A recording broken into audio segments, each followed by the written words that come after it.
Kung wala nang ganap ang pagmamahal, ay di na kailangan pang dalawang puso'y magkasama.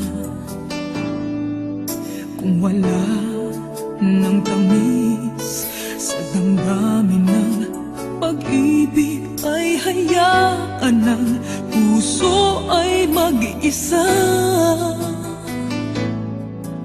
Bakit nga ba iisipin ng sasabihin ng iba, gayong hindi siya ang nagdurusa?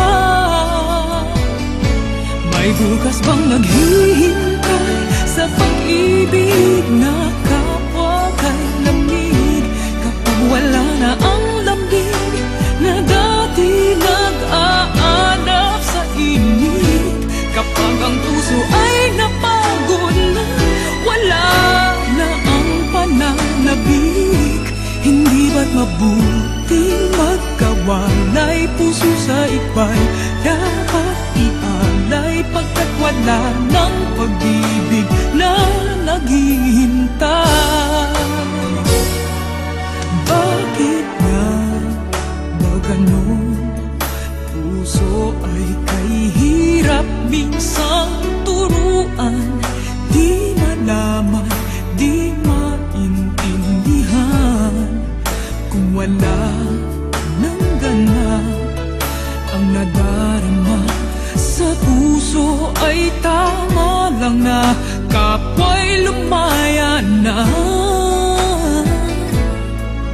Bakit nga ba iisipin ng sasabihin ng iba, gayong hindi siya ang nagdurusa?